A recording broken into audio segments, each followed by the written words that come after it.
Imagine that beneath your feet, right now, another world is breathing. Not the world of sunlight, but the world of dreams, long buried. 10,000 miles of tunnels, stretching like the veins of the earth. From the ancient cities of Turkey to the sacred temples of Peru. From the caves of Malta to the stone palaces of China. All of them connected by one thing: silence.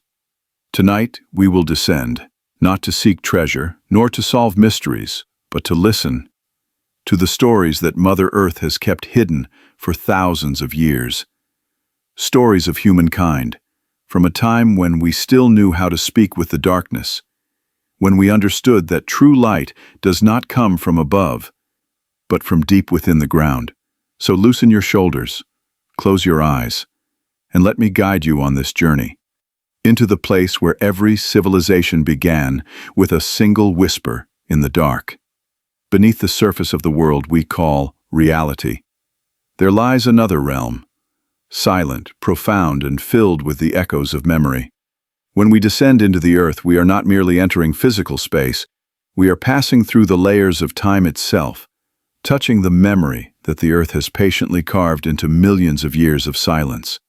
Each layer of stone, each vein of sediment is a vast journal, written not in words but in minerals, bones, smoke, and shadow. Part 1. The Call from Beneath. The memory, below the surface, unfolds as an invitation, not simply to explore ancient caves, but to listen to the voice of humanity, at the moment it was still learning how to become human. From the first time humankind carried a torch into the dark, they did something remarkable. Instead of fearing the unknown, they painted. Chauvet and Lascaux, in the south of France, are not merely prehistoric galleries. They are the first cathedrals of consciousness. In the trembling light of fire, the shapes of horses, bison, and human hands weave together like a whispered song between man and the universe. It was there that, as archaeologist Jean Klotz once wrote, art was not decoration, but invocation. The ancients did not paint to record, they painted to call back, to summon the spirit of their prey, the memory of their ancestors, and their own fears into the light. Deep within the earth, everything becomes sacred, for there, sound has form, and silence has weight. If you have ever stood in a cave where your own breath echoes back as 100 voices, you will understand why they believed spirits lived within the stone.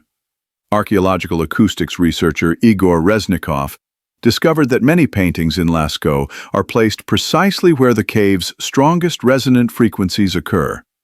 Places where a drumbeat, a chant, or a footstep would awaken a deep, lingering echo, as if the rock itself were singing.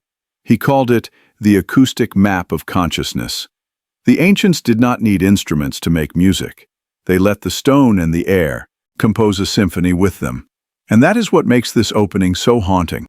It doesn't speak of archaeology as a dry science, but as a spiritual journey. When humans descend into the earth, they are not merely seeking shelter.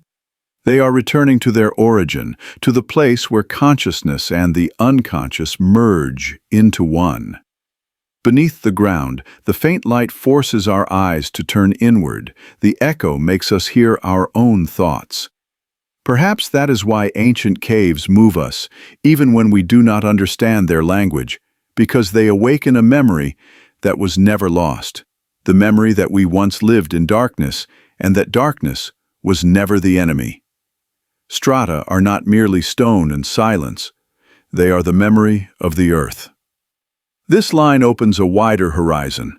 If the earth has memory, then humanity is part of that memory, a thin layer among countless layers of stone. Each time we dig, we are not merely unearthing matter. We are reawakening the deeper layers of our own subconscious. The philosopher Carl Jung once said, "Who looks outside dreams, who looks inside awakes." Perhaps when humankind looked down into the earth, they were looking within, in the truest sense, not to find gold, but to awaken. Caves like Chauvet and Lascaux are not just relics of primitive art. They are the earliest evidence of humanity's ability to reflect upon itself. When the prehistoric artist pressed a hand against the cave wall, it was an act of cosmic significance, a declaration of, "I exist." Yet at the same time it was also a confession that they were only a fleeting shadow in the river of time. The handprints are not the mark of ownership, anthropologist David Lewis Williams wrote, but the mark of belonging. They did not wish to possess the world, they wished to belong to it. In the modern world, we peer into the earth with radar and scanners, searching for ruins, tunnels, or veins of gold. But our ancestors saw it differently. They looked with intuition, as if gazing into the soul of the earth. And in some deeper sense, they understood more than we do. They knew that beneath the stone lay ancient dreams asleep, and that every sound, every crack, carried meaning. When torchlight flickered across rough cave walls, the painted animals seemed to move. The artist became a guide between two realms, life and death, light and shadow. The other world mentioned in the opening is not merely the subterranean realm, but a spiritual dimension where time folds backward. In that darkness, the past and present cease to be separate. When we hear our own echoes in the depths of a cave, it is not the sound of this moment. It is the resonance of 1,000 years ago, returning, circling back. It is as though we can hear the voices of those who once stood where we now stand, sharing the same echo, the same heartbeat. And at this point, the call from beneath is no longer a metaphor. It becomes a spiritual reality. It is the voice of collective memory, of the deep unconscious that Jung once described, where humanity's primal fears, faiths, and longings dwell. The caves, in that sense, are mirrors of the mind, reflecting what we have forgotten since stepping into the light. When we look at those paintings, we see not only technique, but rhythm, a frequency of the soul. Perhaps in that darkness, humanity first discovered the sense of beauty, of the sacred, and of itself. The prehistoric artists began a journey that we are still continuing today, the journey to understand ourselves through the memory of the world. And as the stone walls begin to tell their stories, we realize the journey has only just begun. For if every layer of rock is a layer of memory, how many more lie waiting to be awakened? How many unseen eyes are watching us from beneath our very feet? From here, that question leads us into the next chapter, the place where science and myth converge, where modern instruments begin to illuminate the ghost cities buried deep within the earth. Stratigraphy, the layering of time itself, is not merely a geological method, but a perfect metaphor for human history. Each civilization is a new stratum of memory, burying what came before, while also being nourished by it. And perhaps, as we are about to see, within those overlapping layers lies something not only forgotten, but maybe deliberately hidden. The surface we stand upon, seemingly solid and still, is merely the thinnest shell of an immense memory. Every layer of soil, every band of stone beneath us, is an ancient stream of data, a silent record of the ages that have passed.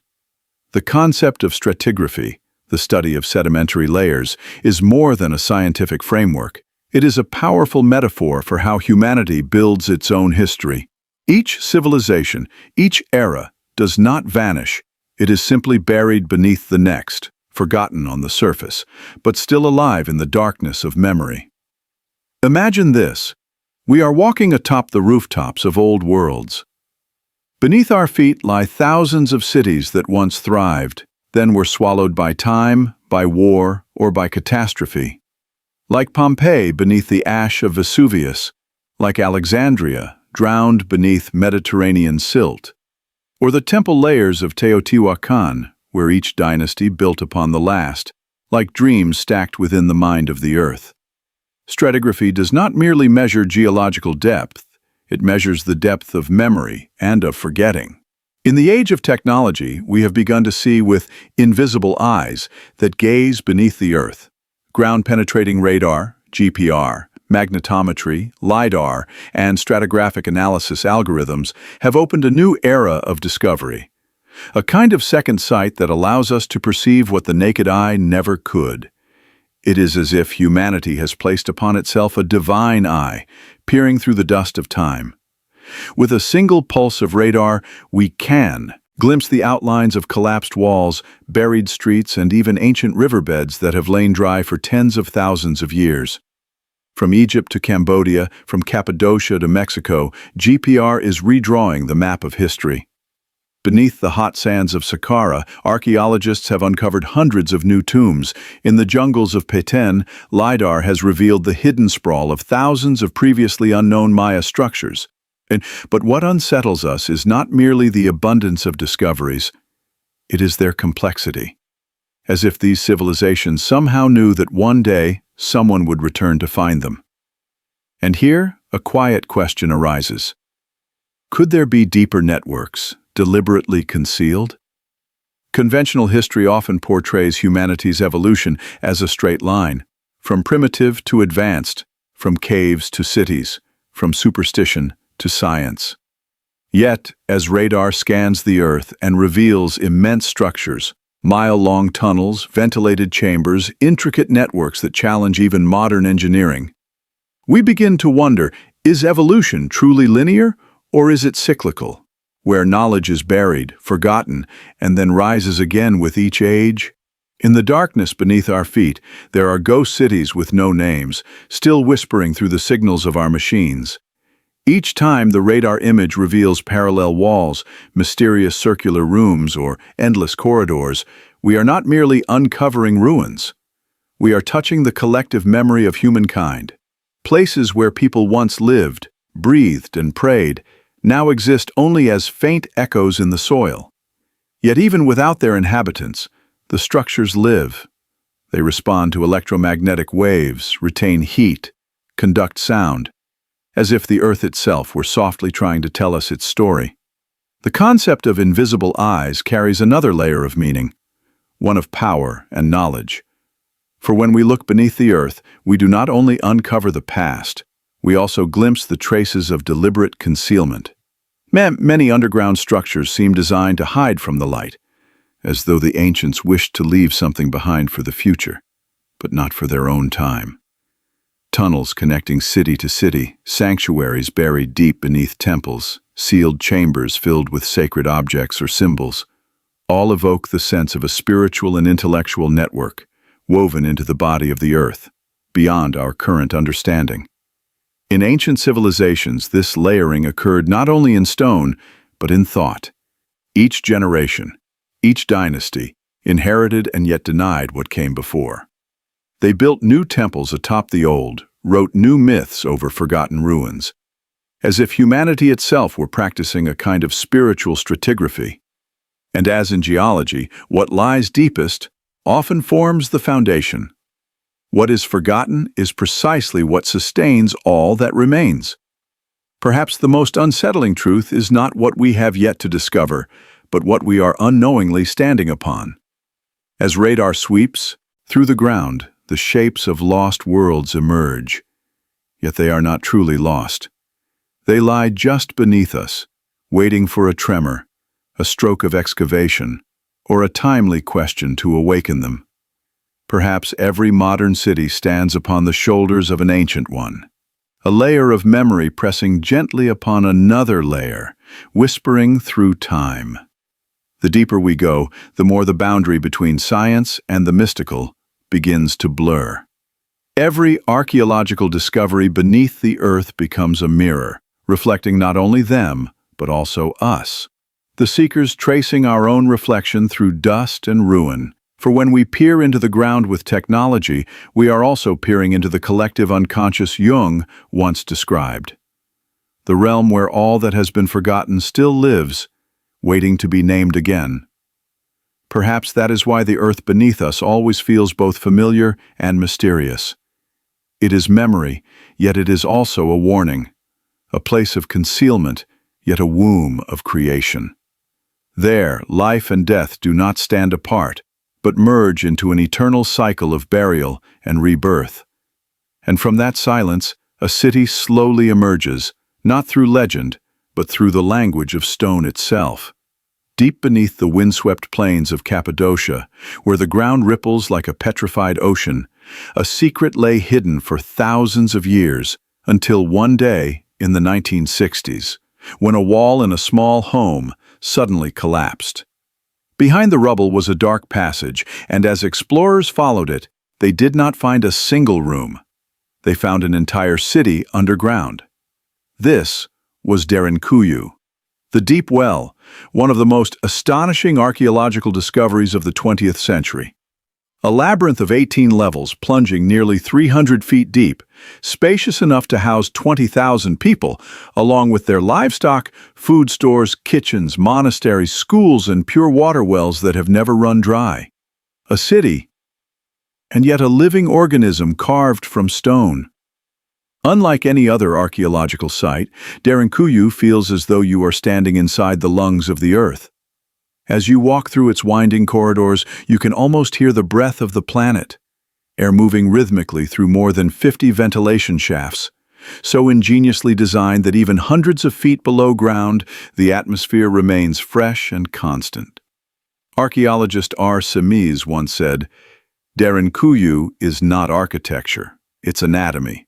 Indeed, it wasn't merely built, it was born. Every shaft is an artery, every passage a capillary, and the water chambers are heart-like ventricles keeping this stone organism alive.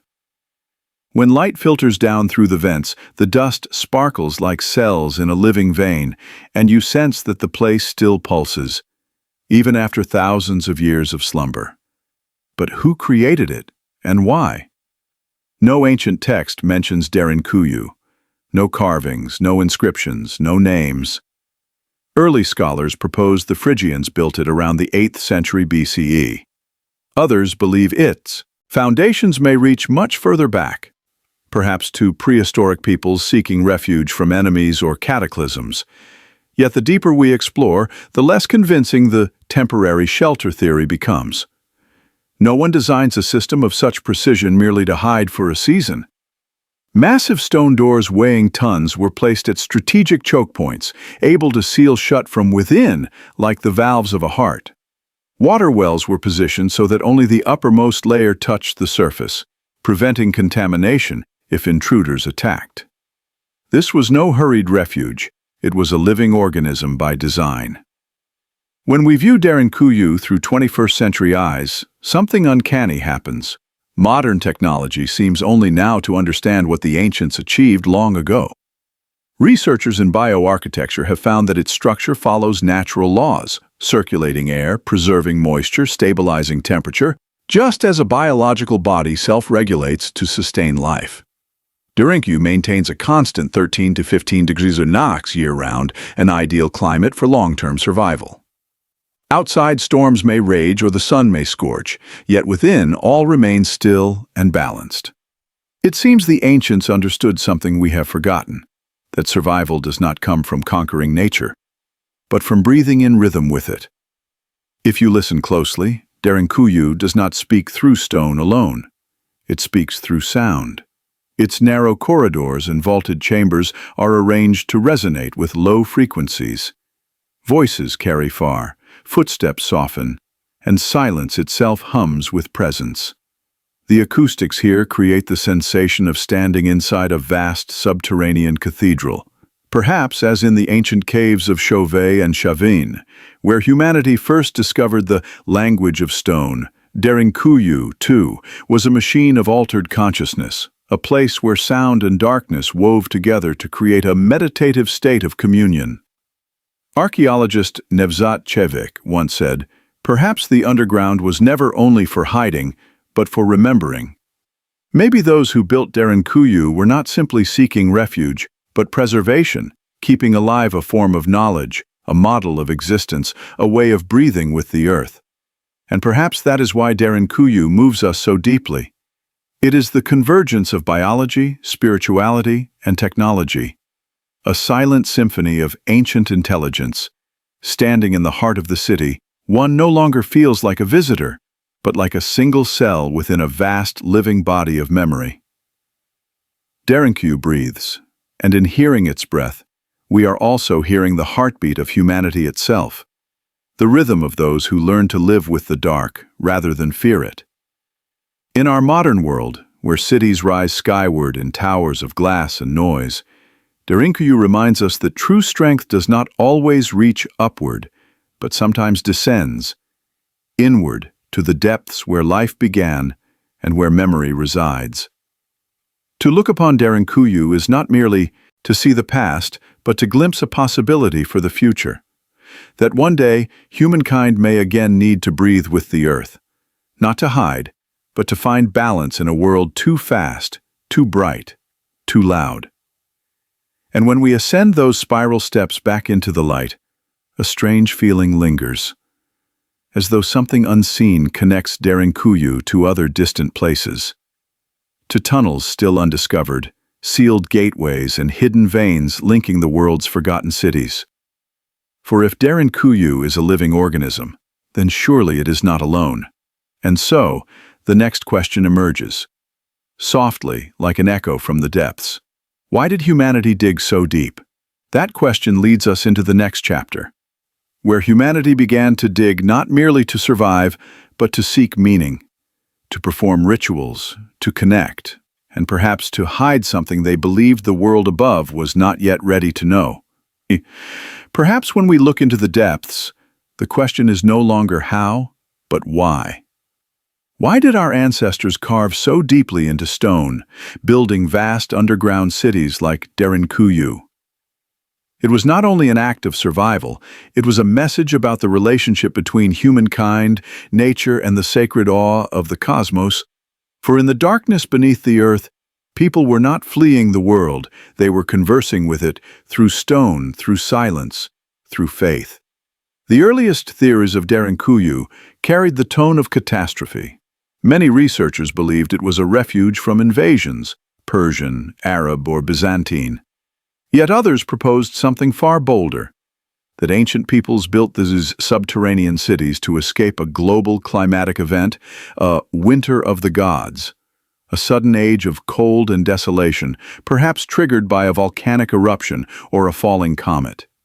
The fine layers of ash and dust embedded in Cappadocia's soil seem to echo that same memory. A memory of a gray sky, paralyzed earth, and humankind forced to abandon the light to rediscover warmth in the womb of the planet. And yet, the deeper one descends, the less Derinkuyu feels like a place of flight. It bears no trace of panic or war. Instead, it radiates order, serenity, a sacred stillness, as if it were a temple where life and death were seen as two breaths of the same being. In that darkness, humanity may have learned how to face its deepest fear, the fear of nothingness. Anthropologist Mircea Eliade once wrote, "Every descent into the earth is an imitation of death, but also a promise of rebirth." Perhaps Derinkuyu was just that, a descent not into fear but into remembrance, and into the quiet heartbeat of rebirth itself. If we view Derinkuyu not as a refuge, but as a vast temple, suddenly every detail begins to make sense. Its descending levels follow a pattern of death and rebirth, the upper layers for daily life, the middle for storage and ritual, and the deepest for wells of pure water, the source of eternal life. Between stone and water, yin and yang, we glimpse an echo of Eastern philosophy. To live is transient, to die is to return. Perhaps the ancients sought not only to preserve their bodies, but to safeguard their souls within a middle realm crafted by their own hands. And then, archaeologists began to uncover something even stranger, sealed tunnels stretching for miles beneath the volcanic earth, linking Derinkuyu to neighboring settlements like Kaymaklı, Özkonak, and possibly beyond. They found massive stone doors weighing tons placed at the ends of these tunnels, like great valves closing to protect the entire system. This network may have extended nearly 10 miles, an interconnected subterranean infrastructure where ancient communities could travel, trade, or perform secret rites without ever returning to the surface. Why were these passages sealed? Perhaps because their purpose had been fulfilled, or because those who built them wished to conceal something they believed the future was not ready to find. Modern researchers such as Andrew Collins have proposed that this system might be a surviving fragment of a global underground network, linking ancient centers of knowledge and worship. A civilization beneath civilization. Though unproven, the idea itself is haunting. Beneath our feet there may exist a parallel version of the world, where humanity once lived, breathed, and dreamed, but in silence. Like the hidden veins that run through the Earth's body, these underground cities may have been connected not only by stone, but by meaning. They were perhaps temples of continuity, where people recorded their understanding not in words, but in structure. For words can vanish, and paper can burn, but stone remembers. As the poet Rainer Maria Rilke once wrote, "The earth has no escape from remembering." Derinkuyu, along with hundreds of other subterranean chambers, may well be that physical memory, a collective effort to preserve the map of the human soul before the great floods of history washed it away. In the architecture of Derinkuyu and its network, we see not just engineering, but vision and awareness that survival and sanctity are one. Humanity dug not merely to endure, but to restore balance between above and below, light and shadow, the seen and unseen. And perhaps it was here that the idea of a parallel world beneath the earth first took root in the human imagination, growing over time into the legends of Agartha and Shambhala, the luminous realms within the planet's heart, both symbol and metaphor for the buried spirituality within ourselves. To understand that, we must leave Cappadocia and step into the realm of myth, a place where geology and spirituality intertwine, where the earth's depths hold not only stone, but the faith, dreams, and longings of humankind. And that is where Agartha and Shambhala begin to speak. Legends of the inner world that exist not merely in imagination, but as mirrors reflecting real memories buried in the shadows of the earth. Across the arid plateau of central Mexico, where pyramids rise like stone fingers reaching for eternity, lies a city once known as the place where humans became gods, Teotihuacan. From above, it appears as a geometric symphony, avenues, temples, and pyramids aligned to the orbits of the stars. But beneath the surface, hidden under layers of ash and volcanic dust, archaeologists uncovered a secret that left them speechless. In 2003, during a survey beneath the Temple of the Feathered Serpent, ground-penetrating radar revealed a tunnel sealed for more than 1,800 years. When researchers finally opened it, they did not find tombs or mummies, but a miniature universe, a Milky Way recreated underground with liquid mercury and shimmering minerals. The sight was almost surreal. Mercury, luminous, dangerous, alive, flowing like a silver river through darkness, reflecting light from thousands of mineral stones embedded in the walls. The floor glittered with spheres of pyrite, fool's gold, creating the illusion of a starlit sky when torches flickered. Archaeologist Sergio Gomez, who led the excavation, whispered in awe, "It was as if we were walking through the cosmos itself." It was not a burial ground, but a cosmic doorway, a microcosm, a mirror of the universe built so that humanity could step inside and become part of it. Strangely, there were no tombs, no bodies, no traces of burial rites. Everything was symbolic. Stone models, mineral streaks, golden and jade figurines, arranged with meticulous precision, as though reconstructing a sacred map. Perhaps the people of Teotihuacan did not build this tunnel to honor the dead, but to converse with the cosmos.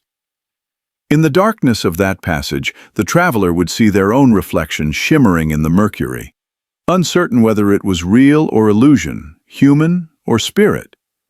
It was a mystical experience where the material becomes the spiritual, where matter transcends itself and humanity stands as the bridge between heaven and earth. In every sense, Teotihuacan was a three-dimensional map of the soul. On the surface, the grand Avenue of the Dead stretched from the Pyramid of the Sun to the Pyramid of the Moon, mirroring the constellations of Orion and the Pleiades. Beneath the ground, the mercury-filled tunnel reflected that same pattern, an avenue of the gods. Such symmetry was no accident. It was philosophy. The world above and the world below were two sides of the same reality. When one descended into the earth, they were not entering darkness. They were stepping into the heart of the universe. One detail left scholars astonished. The entrance to the tunnel had been deliberately sealed. Not collapsed by time, but purposefully closed with earth, stones, and bricks. Like a ritual act. Why? Perhaps after completing this cosmic ceremony, the ancients sealed it to protect the threshold between two worlds, ensuring the gateway remained untouched. Or maybe it was a symbolic gesture, a closing of the door between humans and gods when cosmic harmony was lost. That silence, preserved for millennia, was the final ritual itself. Silence as preservation. If Derinkuyu is a body that breathes, then Teotihuacan is a universe that dreams. One embodies biology, the other cosmology, both revealing humanity's primal yearning to merge with eternity. In both, the underworld ceases to be a place of hiding and becomes a launchpad for the soul. At Teotihuacan, people created an inner cosmos, a realm where one could touch the stars through the very matter of the earth. The image of Mercury flowing like a liquid Milky Way is, in a sense, the symbol of human consciousness itself. Mercury, fluid, reflective, forever escaping any fixed form, mirrors the nature of awareness, elusive, ever-changing, impossible to hold. The people of Teotihuacan may have understood this truth intuitively. They did not seek to define the universe, but to recreate it through sensation, through light, sound, and reflection. It was an art of transcendence, a science of spirit, far ahead of its time. Looking back, we cannot help but feel that Teotihuacan is a mirror of humanity. We have always tried to rebuild the image of the cosmos, in stone, in steel, in digital signals.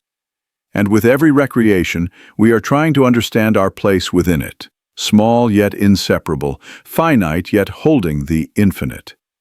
As the philosopher Joseph Campbell once wrote, "The cave you fear to enter holds the treasure you seek."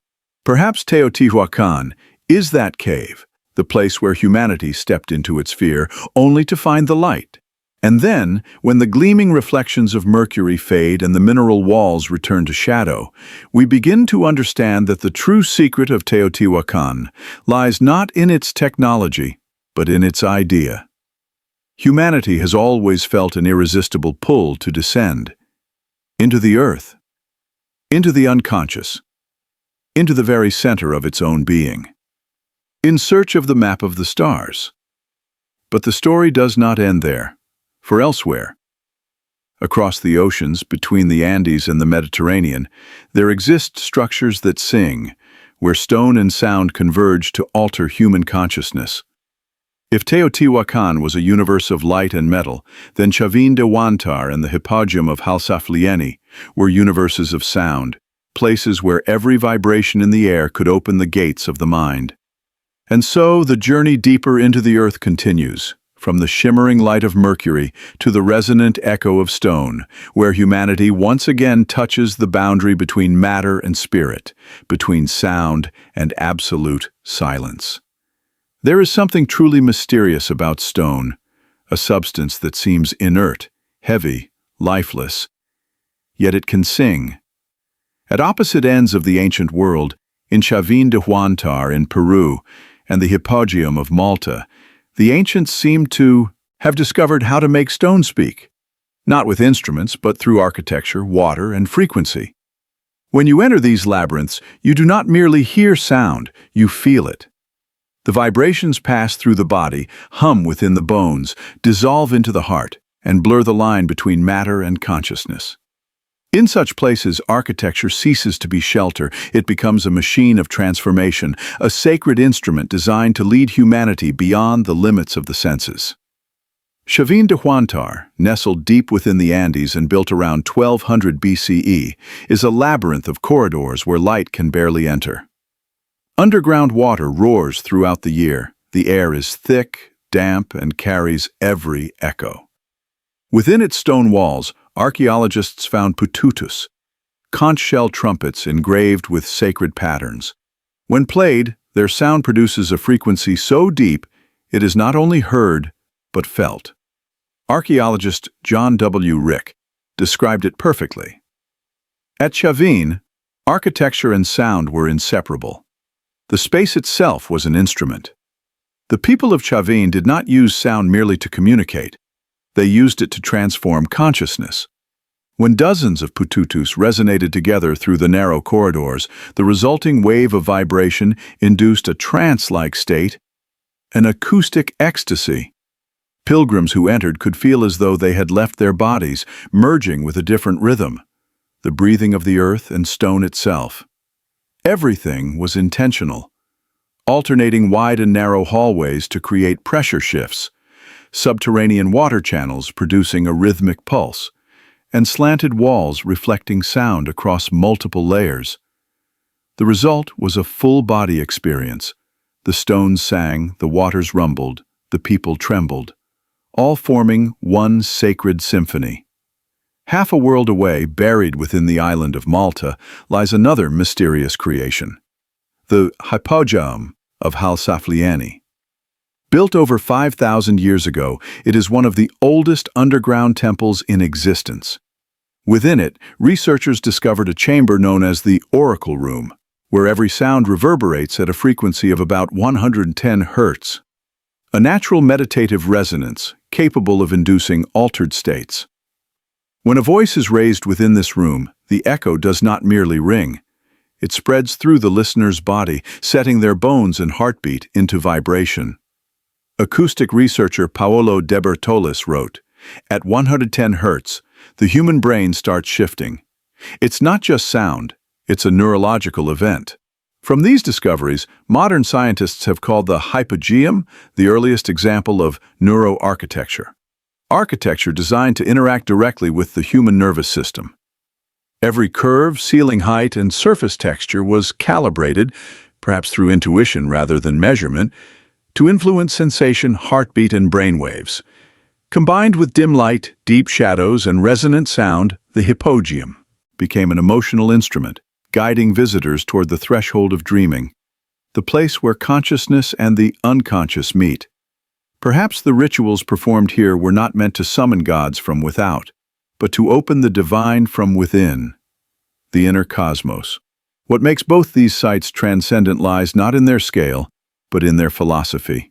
The ancients seemed to understand that to connect with the cosmos one did not need to look up, only to listen down, into the earth. They turned space into sound, and sound into a vessel for the soul. While modern civilizations build towers to reach the sky, they dug downward, creating temples of resonance where every vibration became a bridge between humanity and the planet itself. Chavin and the hypogeum stand as proof that spirituality and science were never separate in the ancient world. It is there, art, acoustics, and myth converged to create experiences that transformed consciousness. What we now call sound therapy or psychoacoustic design, they practiced thousands of years ago, guided not by technology, but by an intuitive harmony with space and nature. When we call these works primitive, we may be mistaken. For they did not simply understand sound, they understood the human soul. Within the hypogeum, a whisper could become a universe. Within Chavin, the echo of the pututus could make a listener feel as if drifting between worlds. These places were never still. They lived, they sang, they healed, and they remind us that humanity's true evolution lies not only in intellect, but in the depth of perception. And perhaps it was these very metaphysical experiences that planted the first seeds for the great legends of the world beneath.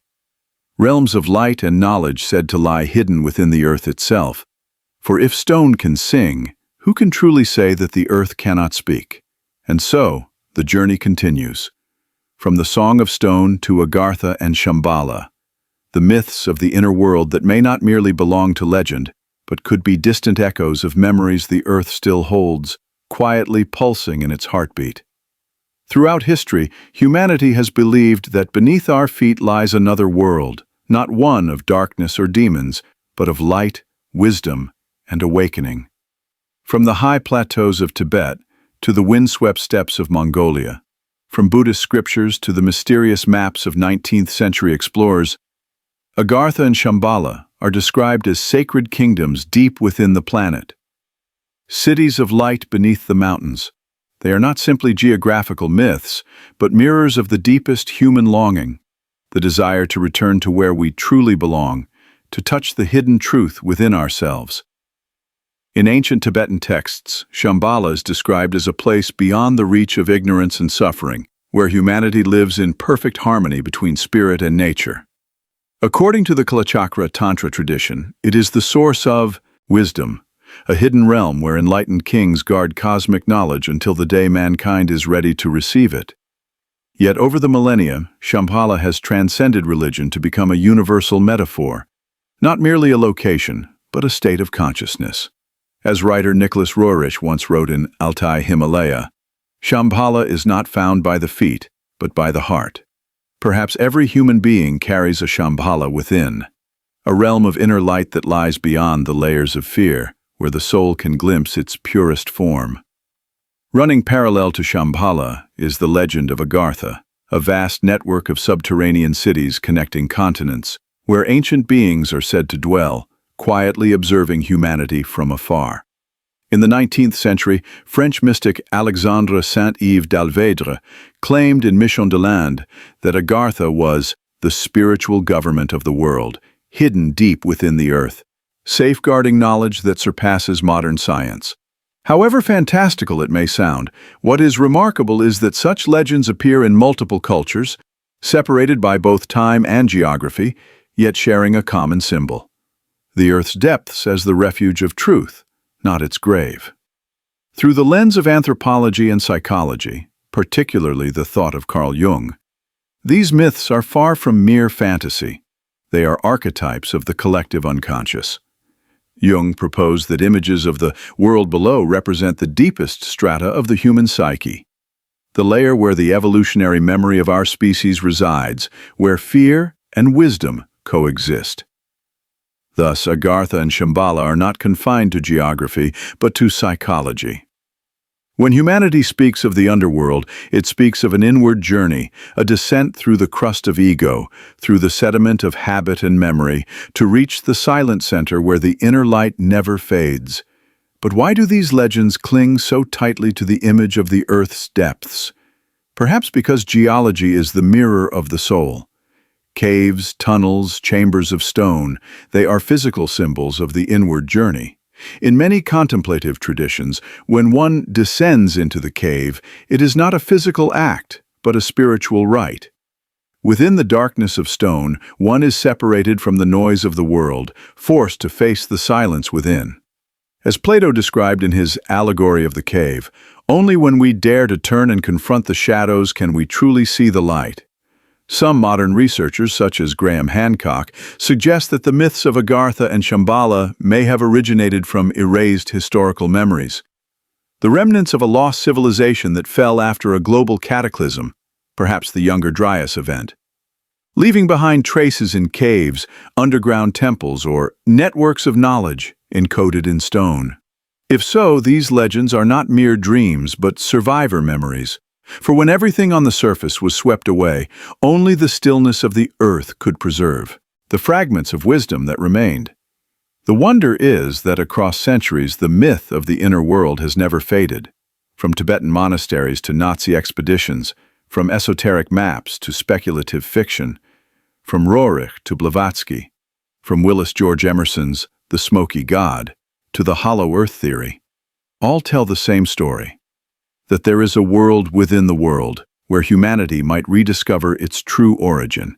Even though modern science denies a physically hollow earth, the symbolism endures. For in that symbolic sense, hollow does not mean empty. It means within. It is the inner sanctum, the sacred space inside the self, where truth resounds like an echo through stone. And it is precisely at this intersection between myth and psychology that modern humanity rediscovers meaning. Agartha and Shambhala are no longer places to be found on maps, but realms to be reached through inner experience. In a world overwhelmed by noise, artificial light, and constant distraction, the underworld becomes an image of the stillness we have lost, a place where consciousness is purified, where one can hear the echo of stone as the voice of the soul itself.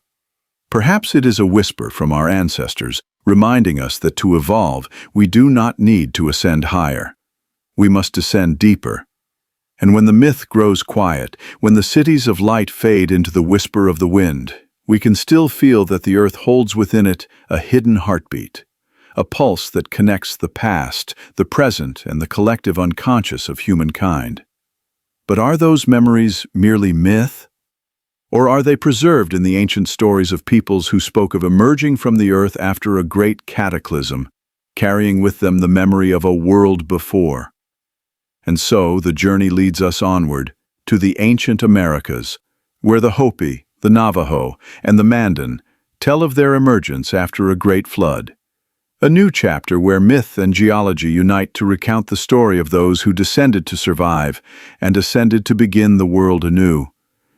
There are ancient stories which, when listened to closely, seem to let stone, water, and memory speak in unison, whispering that there was once a time when the world drowned in a great flood, and humankind had to rise from the earth's depths to begin anew. Across the Americas, indigenous nations such as the Hopi, Navajo, and Mandan preserve this memory, passed down through chants, rituals, and sacred narratives, as if somewhere deep within their collective soul, they still remember the chill and darkness of the days when the sky fell upon the ground. The Hopi tell that their ancestors once lived beneath the earth, in the third world, until a cataclysm struck. The ground quaked, the waters rose, and under the guidance of the Corn Mother, they climbed upward through a small opening called the Sipapu, a doorway between worlds. Emerging into the light, they entered the fourth world, our present era, to begin again beneath a clear new sky. The Mandan of the North American plains echo this vision. Their ancestors, too, dwelled beneath the earth near a great river, until bird people guided them upward when the waters withdrew. The images recur: caves, passages, floods, first light, across continents, forming an archetypal pattern of death and rebirth, humanity descending to survive, then emerging into light as a form of spiritual resurrection. Through the lens of science, these memories may echo a real cataclysm, the Younger Dryas event, some 12,800 years ago, when a massive celestial impact darkened the skies, triggered abrupt cooling, unleashed megafloods, and perhaps erased early human cultures.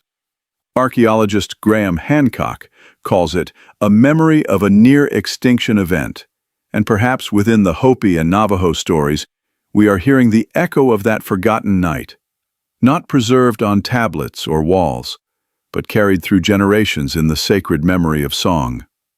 What is astonishing is that across millennia, these legends have preserved details that align uncannily with geological evidence. The Hopi speak of a world drowned in mud and ice, and sediment cores from North America reveal that at precisely that time, a black layer rich in iridium, the telltale marker of a cosmic impact, appeared in the Earth's crust.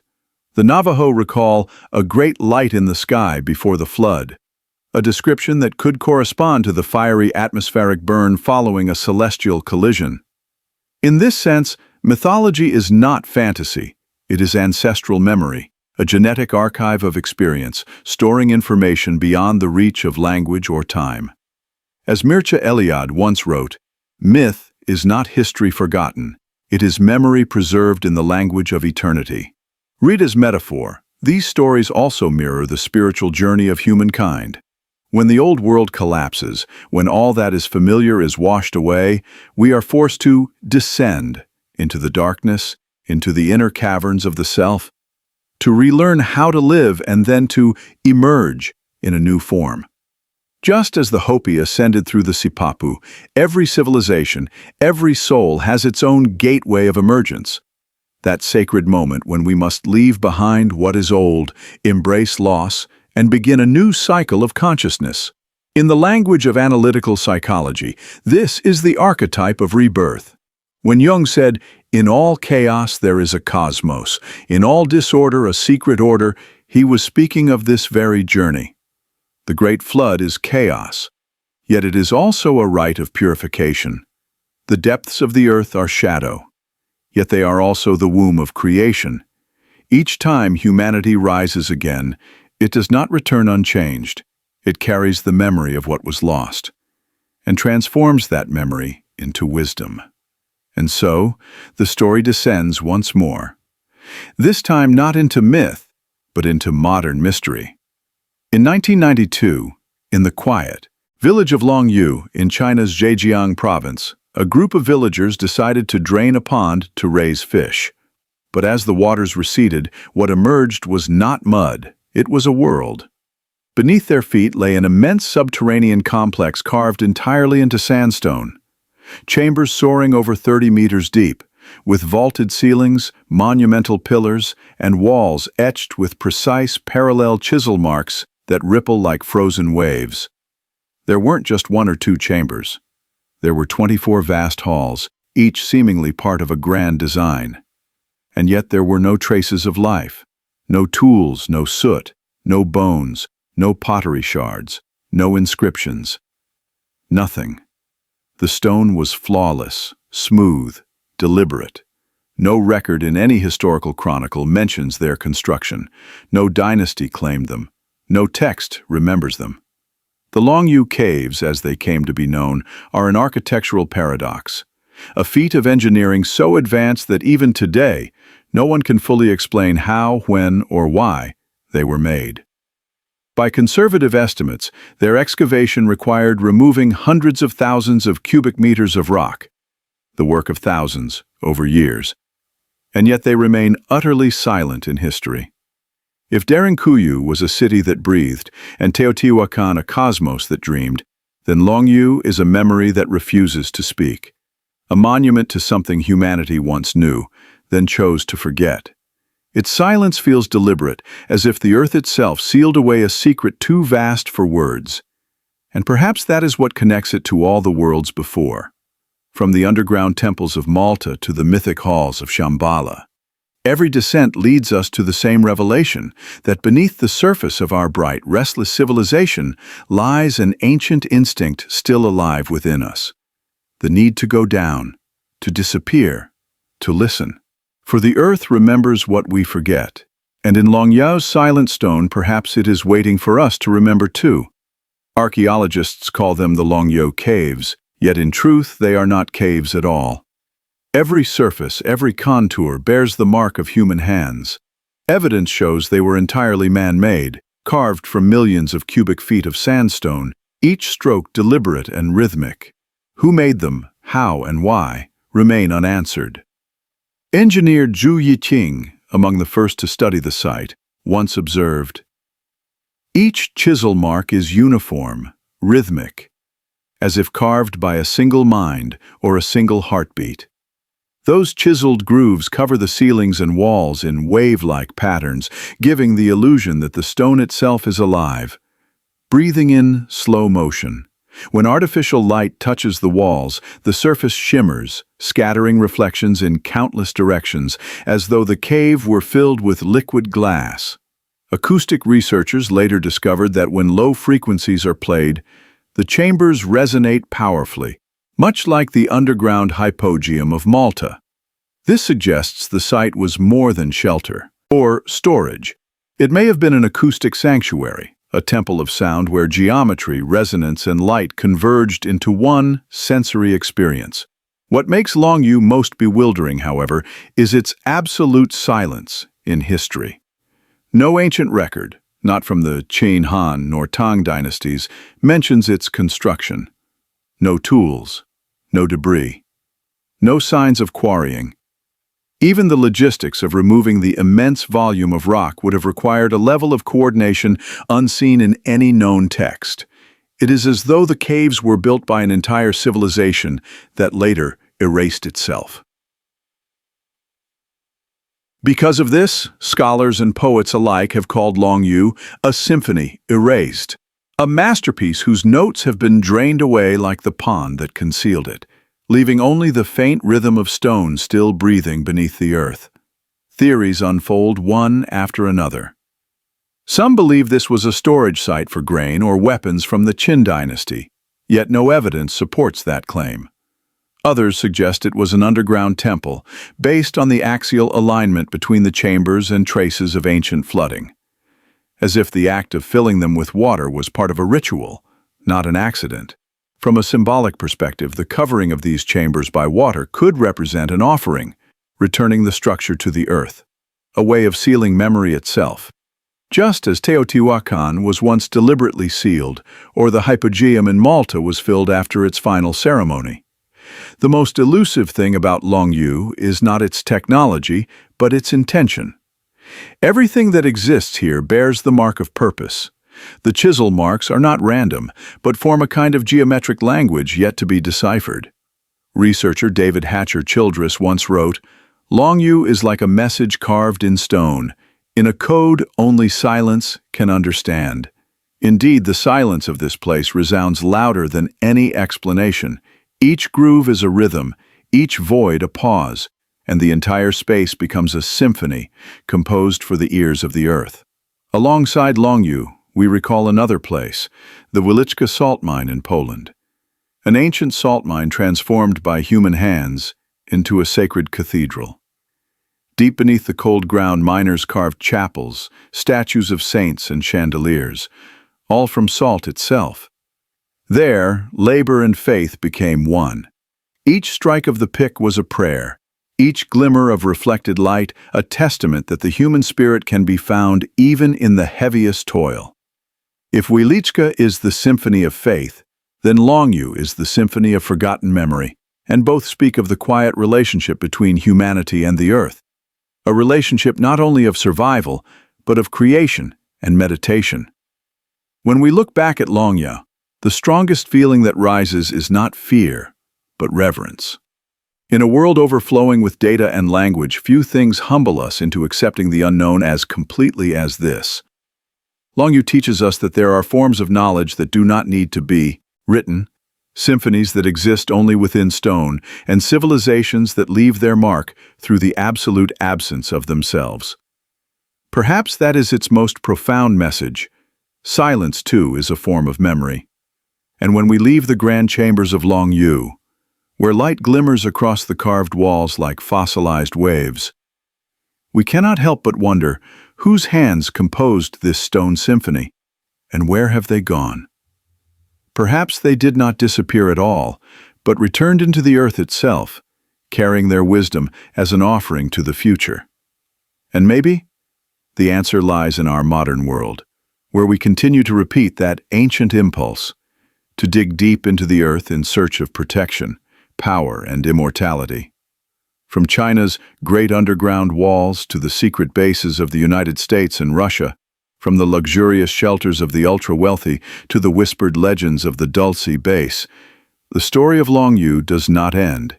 It merely changes form as modern humanity continues its oldest dialogue with the earth, to go down in order to understand itself. There is a paradox to our age. As humankind conquers the skies, sets foot on the moon, and reaches toward Mars, it also turns in the opposite direction, back into the ground. Bunkers, shelters, underground cities arise everywhere like ghosts of the past, now wrapped in steel, concrete, and the technology of the 21st century. It seems the ancient instinct has never left us. Whenever the world above grows unstable, we turn downward, seeking in the darkness safety, control, and perhaps redemption. In China, Western media once spoke of a structure known as the Underground Great Wall, a vast network of military tunnels stretching for thousands of miles, said to house nuclear missiles and strategic defense systems. In Russia, beneath the Ural Mountains, lies Mount Yamantau, shrouded in secrecy and so heavily guarded that locals simply call it the mountain that swallows secrets. And in the United States, deep within the Rockies, the Cheyenne Mountain Complex rests under solid granite, once designed to withstand a direct nuclear blast, a fortress of survival from which humanity could continue after apocalypse. All these structures, though born of military intent, share a single essence. They are modern temples of fear. Yet that fear is not merely political or martial. It is existential. It is the fear of losing control, of endings, of the ground itself no longer being safe. And so, in another corner of the world, as the powerful and the wealthy build lavish underground shelters, like the Oppidum in the Czech Republic or the Survival Condo Project in Kansas, they are reenacting the same ritual their ancestors once performed, digging deep to survive. But unlike Derinkuyu or the Hypogeum, these places are not built for community or ceremony, but for isolation and privilege. The underworld of the 21st century is no longer a sanctuary of faith. It has become a vault of inequality, preserved in silence. And yet, within that paradox lies something deeply human. Looking back across 10,000 years of history, from the painted caves of Lascaux, the breathing city of Derinkuyu, and the mercury-lit halls of Teotihuacan, to the forgotten depths of Longyao, we see a single continuous pattern. Each time humanity faces chaos, it returns to the earth to rewrite its story. Perhaps this act of going down is more than survival instinct. It is a sacred gesture, a way of listening again to the primordial heartbeat of the earth, where every civilization once began. When we look at the world map today, with its industrial bunkers, research stations buried beneath ice, and subterranean data vaults like Google's data bunker in Hamina, we realize the world below has never truly vanished. It has merely changed its form, from ritual to technology, from stone sanctuaries to data centers. Yet the same idea endures, to preserve memory, to safeguard knowledge, and to find refuge from the tempests of history. Perhaps that is why, even as we step into the age of light, humanity still carries within its heart the gentle calm of darkness. That darkness is not destruction, but a place to breathe slower, a space where the memory of the planet can still resonate in silence. And in the steel tunnels of the modern world, one can still faintly hear the echoes of ancient chisels, of those who once believed that beneath the earth lay the doorway to eternity. And as we come to the end of this journey, from the caves of prehistory to the underground cities of the future, we understand that going down has never been merely a physical direction, it is a spiritual one. To go down is to return, to listen, to let go of the harsh light and touch a gentler one, the light of memory, of the earth, of the inner self. As Henry Miller once wrote in The Wisdom of the Heart, one's destination is never a place, but a new way of seeing things. Perhaps every descent into the earth exists to remind us that the true destination is not refuge, but realization. The quiet knowing that we and this planet are one, breathing, remembering, and dreaming together. And now, as all sounds fade, you may close your eyes and imagine. Somewhere deep beneath the ground, the first heartbeats of the earth still pulse, slow, steady, tender, like a lullaby. Every breath you take is an echo of that rhythm, a bridge between the surface and the depths, between the present and the eternal. Let your mind drift with that symphony, as stone, water, and darkness hold you softly. For in that stillness you are not merely falling asleep. You are returning to where the earth still dreams.